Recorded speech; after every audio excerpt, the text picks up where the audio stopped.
This is Biography of Passicanonline. Studying and understanding IPSAS can be very challenging and sometimes very cumbersome, especially if you don't have a good understanding of the relationship of each of the standard with its elements in financial statement.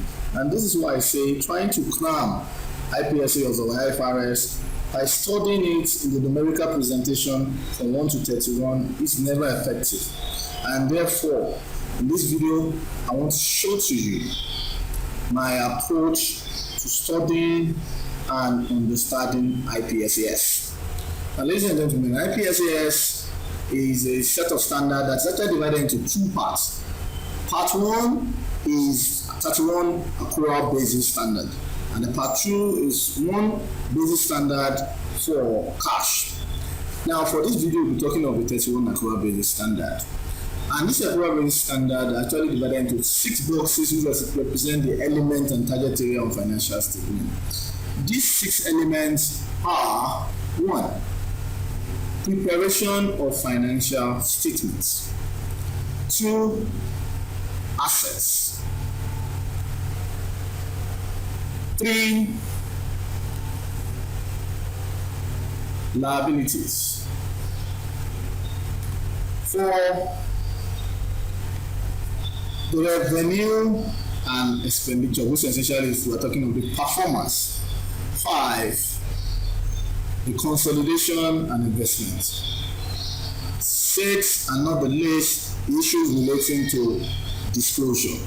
So let's take each of those elements and talk about the things that should be in it. 1, under preparation of financial statement, we have presentation of financial statement, IPSAS 1. Which of what should be in the financial statement. And we have cash flow statement, IPSAS 2. And we have the accounting policies, changes in accounting estimates and errors, IPSAS 3. And we have event after reporting date, IPSAS 14.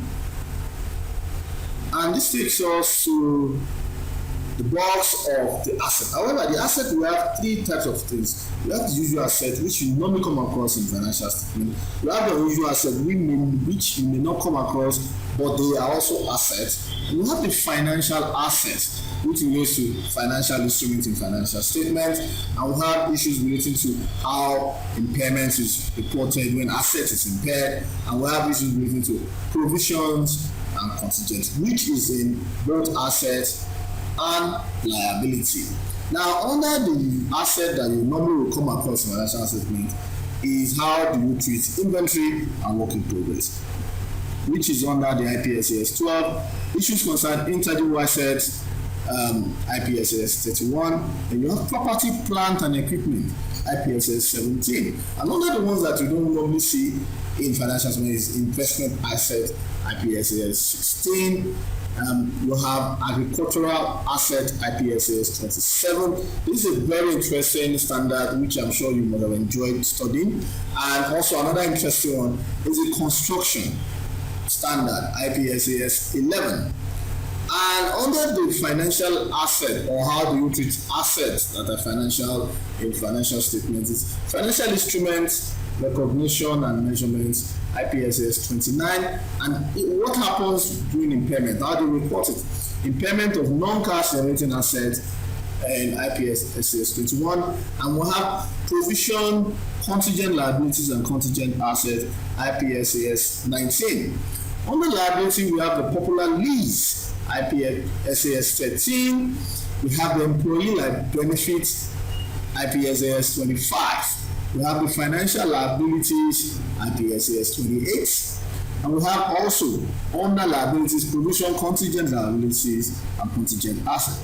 Now, under revenue and expenditure, which is essentially how performance is recorded, we have revenue from non-exchange transaction, taxes and transfer, IPSAS 23. And note that this IPSAS does not have any corresponding IAS or IFRS. It's a standard you only learn in public sector and IPSAS. And we have revenue from exchange transaction, IPSAS 9. Another consolidation and investment, we have consolidation and separate financial statement, IPSAS 6. We have investment in associate IPSAS 7, and we have interest in joint venture IPSAS 8. We have disclosure. Now, disclosure, we have related party disclosures, IPSAS 20. We have segment reporting, IPSAS 18. We have the effect of changes in foreign exchange rates, IPSAS 4.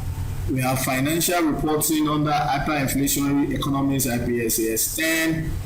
We have service concession arrangements, the grantor's point of view, IPSAS 32. We have financial instruments disclosure and presentation, and we also have the issue relating to presentation of budget information in financial statement. This is also a standard you always see in IPSAS. Now note, the issues around disclosure may not really be something that will be tested at this level, because if you compare financial reporting to this level, they are almost the same, and issues related to standard related disclosure. But we are going to talk about two basic ones. One is the issue concerning hyperinflation and reporting under budget. Ladies and gentlemen, I hope you find this helpful. I hope you find this insightful. This is www.passicanonline.com. Thank you very much.